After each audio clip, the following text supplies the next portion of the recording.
Hey guys, it's Nate, and today I'll be doing a video on why ball pythons, such as Clyde here, are excellent beginner snakes. So reason number one is that they are relatively inexpensive.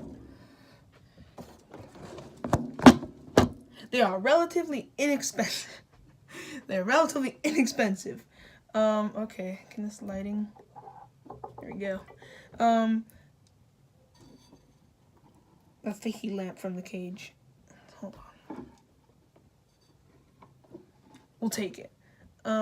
So ball pythons, something about them is they're pretty inexpensive. You can get one for $30, $40, $50, or you can get some for, such as Clyde right here.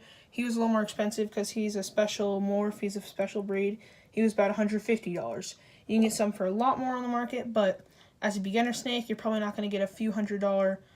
This is my second snake, and it was for my birthday, so I got, like a little more expensive one, but definitely for a beginner snake, you can easily start off with a $50 snake with probably $80 to $100 setup, which is really good. So yeah, I changed the light. I turned the heat lamp off, and I put my desk lamp up above, so hopefully lighting's better. I don't really know. But my reason number two is they are fairly well maintained. So what I mean by that is they don't require a lot of work, such as a dog where you have to take it on walks or stuff like that. You can just kind of they can stay in their cage if you're going to be gone for a weekend. Like, I'm not at this house that I have a corn snake at. I'm not at it for 5 days at a time. He's totally fine. He only eats once a week, which is really awesome. They only poo, because they eat once a week, they only poo once or twice a week, which is great. You just take a napkin and you kind of just grab it and then put in the trash, and it's perfect, no problem at all. You feed their water, you fill up their water bowl once every 3-4 days, that's it. And I'd say the hardest part, really, and it's not even that hard, is you have a little bottle like this. This is kind of big, but you have a little spray ball, and you spray down their cage maybe once a day.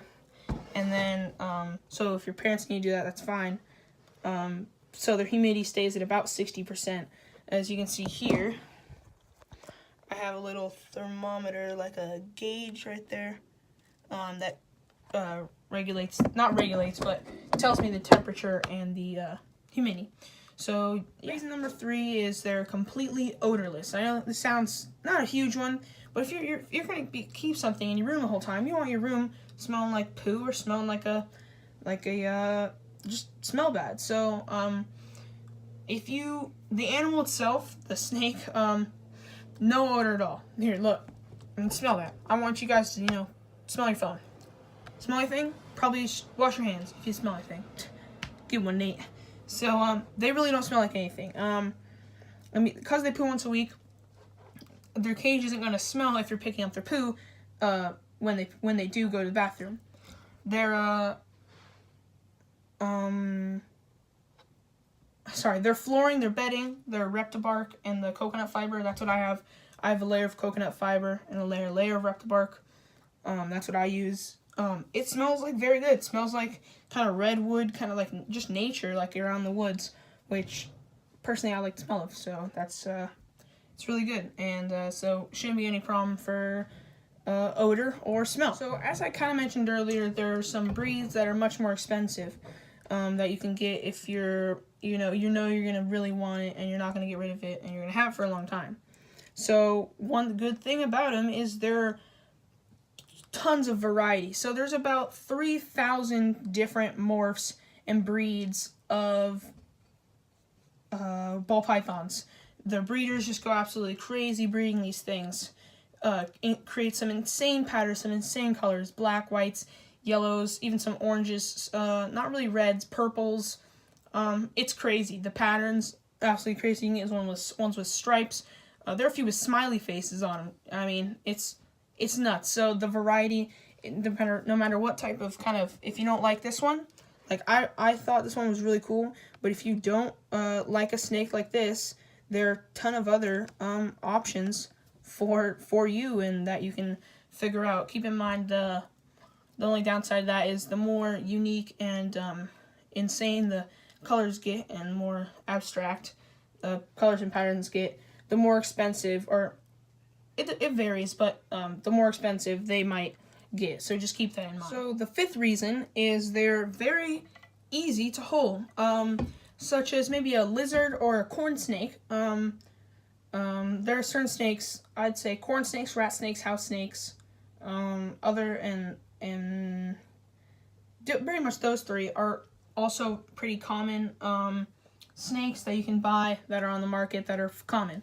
I have a corn snake also, and my corn snake, if I was trying to hold him right now, he would be trying to get away, and I would have to be constantly kind of moving my hand. This guy, he's moving pretty slow. If I'm sitting on the couch watching TV, I don't really have to worry about him. If I'm holding him, worrying about him getting away, running into my room, running out of my room, I mean, or just going to a place where I can't find him. Like, I'll be doing my homework, I can put him on my desk, and I'm not worried about him getting away if I'm just do a problem for 2 minutes. I know he's going to be very close by. So that's a really upside to that. Small chance you'll lose him, and if you do, they're not going to go far. So the sixth and final reason, and this one is, I debated using this one, but I think I will, is they're safe. And I know that might sound as a surprise to some people, like, it's a snake. It's going to bite you. And I know a lot of people on my channel people have come to me in school like, Nate, I saw your video. I hate snakes. Why'd you make a video about that? Why do you have a snake? Why do you have 2 snakes? I'm like, well, they're not that dangerous. It's a really misconception. Like, if he was gonna bite me, he would want to bite me. Like, he'll be scared of me, but he's more scared of me than I am of him. Watch, he'll, he's not gonna bite me. I can get my hand close to his face. He's not gonna do anything. As far as constricting, right now I know he's obviously very small. He's not gonna be able to constrict me or anything. But when he gets a lot bigger, even then, they're not gonna hurt you that much. If they start to strangle you, then what you want to do is have rubbing alcohol nearby, put it by their nose, or just simply, if it's on your arm, try to constrict your arm, put your arm underwater, it'll think it's drowning, and it'll release instantly. So that's perfect.